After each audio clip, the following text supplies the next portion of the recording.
Iniciamos en clave mediática para conocer la actualidad que hace noticia en América y en el resto del planeta. Un análisis a la realidad reflejada en los diarios, portales, redes sociales y también en los diversos y variados canales de comunicación. Empezamos, por supuesto, con las portadas y la noticia más importante del momento es que Juan Orlando Hernández a Nueva York. Una juez natural da luz verde a la extradición del expresidente hondureño, lo señala el diario El Heraldo de allá de Honduras. Efectivamente es la noticia que da cuenta de este acontecimiento. La defensa de Juan Orlando Hernández tiene 3 días hábiles para interponer un recurso de apelación que será conocido por el Pleno de Magistrados de la Corte Suprema de Justicia de Honduras. El Tribunal de Alzada, así se lo conoce ya, también tendrá 3 días para emitir su fallo. ¿Qué es lo que le espera? ¿Qué es lo que enfrenta y afronta Juan Orlando Hernández en Nueva York? Aquí se lo destaca.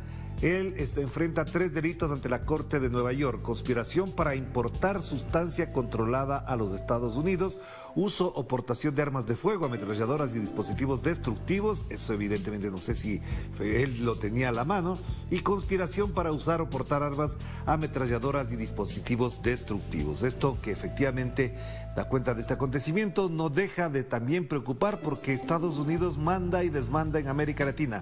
Nadie va a dudar de que efectivamente haya indicios de delitos cometidos por el expresidente, pero la justicia hondureña es la que tiene que resolver estos asuntos. Y resolverla pasándola a Estados Unidos, pues ya sabemos qué implica.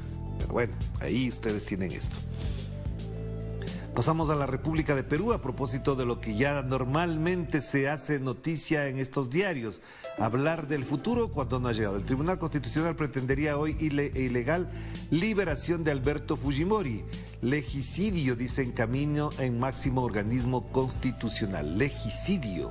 Bueno, estos son los argumentos y los elementos que utilizan para el parte informativo del día de hoy en el titular. No ha ocurrido, pues el titular debería tener otro tipo de conjugación verbal para intentar al menos tratar el tema cuando hay otros asuntos. ¿Qué pasó, por ejemplo, con el derrumbe ocurrido en Perú? ¿Ha pasado algo con las familias? ¿Se tiene información al respecto?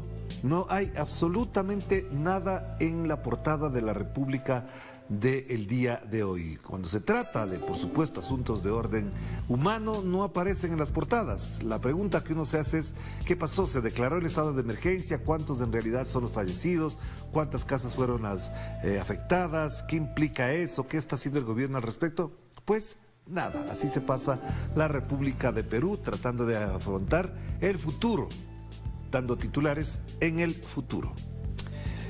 Y el diario El Universo de Guayaquil, que no cambia tampoco su esquema de exposición informativa. En la asamblea se negocian votos para ratificar la ley del aborto. El presidente redefinió que no puede ser un derecho sino una excepción y por lo tanto la normativa debe regular y no garantizar el aborto por violación. Esto contradice absolutamente, lo voy a destacar para que se lo lea con atención mientras lo comentó el presidente Guillermo Lasso Mendoza, contradice la decisión decretada por la Corte Constitucional. No se puede generar una nueva normativa al declarar que el derecho al aborto sea una excepción y no puede ser un derecho, como él plantea. Y por lo tanto también lo que dice él es que la normativa debe regular y no garantizar. Entonces, ¿para qué están las normativas? Las normativas están para garantizar derechos, es decir, yo creo una normativa, creo una ley que garantiza un derecho contemplado en la Constitución y en las normas internacionales. ¿Qué pasa con esta situación? Pues que debe haber 92 votos para que se pueda ratificar la ley del aborto que procesó la Asamblea, pero que es una orden constitucional de la Corte Constitucional. Pero obviamente no hay los votos porque también hay disputas alrededor de eso. De hecho, cuando se aprobó esta ley, no se obtuvieron sino más de 75 votos, si no me equivoco fue así. Es decir, no se alcanzaron los votos suficientes. Ahora, para ratificarse en el veto, ratificarse en la ley, y rechazar el veto, obviamente se necesitarán 92 votos muy difíciles de conseguir, por lo tanto queda un vacío legal. ¿Qué hace la Corte Constitucional con una ley no aprobada en Asamblea después del veto del señor Guillermo Lasso? Las organizaciones de defensa de los derechos de las mujeres han dicho que el señor Lasso cambió totalmente el proyecto con sus 61 observaciones a los 63 artículos de la ley. 61 observaciones a 63 artículos de la ley. Pues ahí tienen. El Mercurio de Chile destaca lo que efectivamente ya constituye una disputa política al inicio del gobierno de Gabriel Boric, aquí en la parte inferior, a propósito de la visita de la ministra del Interior a la Araucanía. Decisión de la ministra del Interior de no presentar una querella por amedrentamiento a balazos en la Araucanía divide al oficialismo. Mientras RD respaldó la determinación, la vicepresidenta del FRBS aseveró hay que usar todas las herramientas que ofrece el Estado de Derecho para defenderse de la delincuencia y el terrorismo. Aquí está. Y por supuesto, aquí también se está planteando ampliar el estado de excepción para garantizar que se pueda hacer uso de todas las herramientas institucionales y gubernamentales para atender esta situación. Y aquí en la parte superior, los empresarios, ya sabemos a quienes responden el diario El Mercurio, los empresarios llaman a construir confianzas y valoran un espacio de diálogo para acordar una reforma tributaria. Ese mensaje ya sabemos hacia dónde apunta. Los empresarios no van a querer una reforma tributaria que afecte a los más ricos de Chile. Y por eso están planteando este tipo de mensajes. Empresarios llaman a construir confianzas. Confianzas entre los poderosos para someter al gobierno. Confianzas entre quienes. Y ahí tienen. En la parte superior dice la Confederación de la Producción y del Comercio sostuvo una reunión de acercamiento con ministros de Hacienda y Economía. Lo que aquí está en disputa es hasta dónde el plan de gobierno de Gabriel Boric se hará realidad en el día a día y además los empresarios tengan que asumir que están en un nuevo momento político de ese país. La jornada de México, más allá del titular principal, veamos en cambio lo que se destaca en la parte inferior, que afecta efectivamente, ya es un problema que se vive en México. Periodistas mexicanos exigen justicia por el asesinato de Linares. Aquí hay una protesta a propósito del 9º periodista asesinado en lo que va del año en México. Un grupo de periodistas acompañado por representantes de colectivos de defensa de los derechos humanos ingresó al Congreso de Michoacán y ocupó la tribuna para condenar el asesinato de su colega Armando Linares, director del portal Monitor Michoacán. Tras plantear una serie de demandas, el gobierno del estado los convocó a instalar una mesa de trabajo para abordarlas. Esto evidentemente, primero que no puede quedar en impunidad, como normalmente se menciona, pero también hay que buscar las causas del amedrentamiento contra, por ejemplo, lo que se ha mencionado del periodista Linares, que hacía su trabajo normalmente, señalando la situación que se vive en Michoacán, la situación de violencia, de narcotráfico, de violencia que existe ahí, y como lo señala, como lo denuncia, como lo expresa, obviamente es asesinado. ¿Hasta cuándo? ¿Hasta cuándo? Y esta portada, ya incluso cuando uno ve estas portadas, uno ya entiende efectivamente a dónde va todo el asunto. La fotografía central, el señor Zelensky, presidente de Ucrania, Volodymyr Zelensky, se dirigió al Congreso de los Estados Unidos, que le aplaudió de forma, aquí dice, unánime.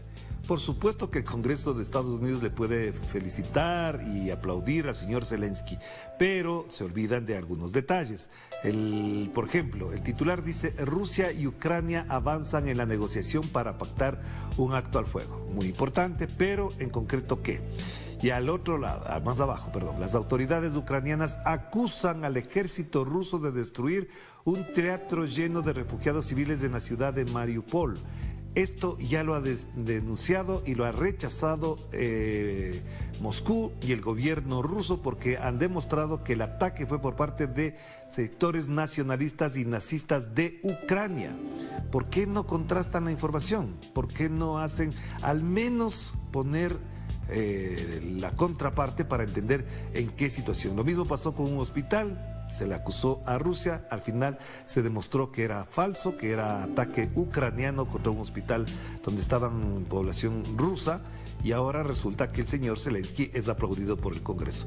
¿Le aplaudirán, por ejemplo, a los mandatarios de Yemen, por ejemplo, de Afganistán, que sufren todo el ataque? No.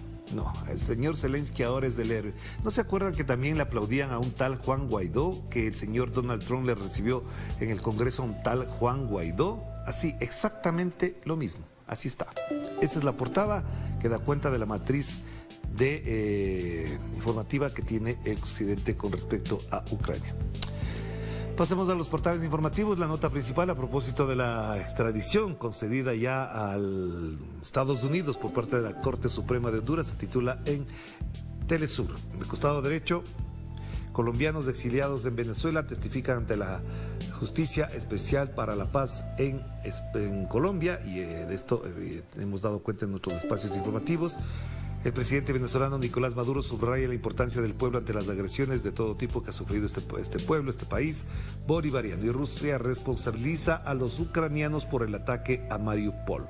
Ahí lo que les mencionaba. Rusia ya destacó, ya salió, pero el titular de La Vanguardia sigue en la misma línea informativa de la que mencionábamos y comentábamos hace un momento.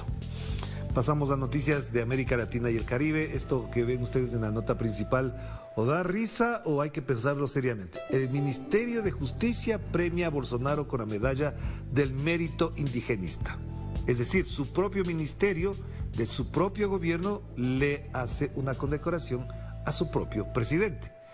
¿Se dan cuenta? Esto es como un poco chistoso, ridículo, o da cuenta de que están lavando la imagen del presidente Bolsonaro, que está preparándose para las elecciones, y por supuesto el propio ministerio. ¿Por qué no lo premian organizaciones de defensa de los derechos humanos, del ambiente, ecologistas, indígenas? No, el Ministerio de Justicia hace el show de premiar con la medalla del mérito indigenista.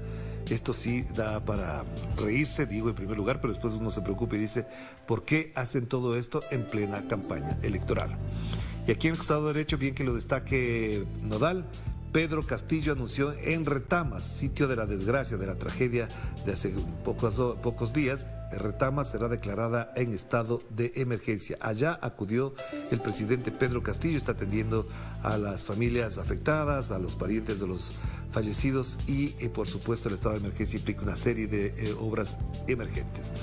Y aquí, a propósito de las protestas en Paraguay, el presidente de ese país, Mario Abdo, promueve un proyecto de ley de estabilización de los precios de los combustibles para frenar la protesta social que ocurre en estos días allá. Y en México, el presidente López Obrador pide evitar venganzas políticas tras la detención de un exgobernador acusado de cometer delitos electorales en ese país. En la parte inferior, más información que usted puede revisar en Nodal. Vamos cerrando con la agencia EFE, que también destaca lo ocurrido con Juan Orlando Hernández. Un juez autoriza la extradición. Y en el costado derecho, Biden anuncia el envío a Ucrania de drones estadounidenses. Pero la OTAN, no tenemos la información en ninguna parte, sino a lo mejor está en RT. Efectivamente, se descartó por parte del canciller alemán que los países miembros de la OTAN se involucraran en el conflicto con Ucrania. Pero el señor Biden se involucra enviando drones estadounidenses, además de toda la ayuda financiera que le han dado a Ucrania. Mientras la OTAN dice una cosa, el señor hace otra. Y, por supuesto, hay más información al respecto. Vamos a hacer la primera pausa y enseguida volvemos con más de Enclave Mediática.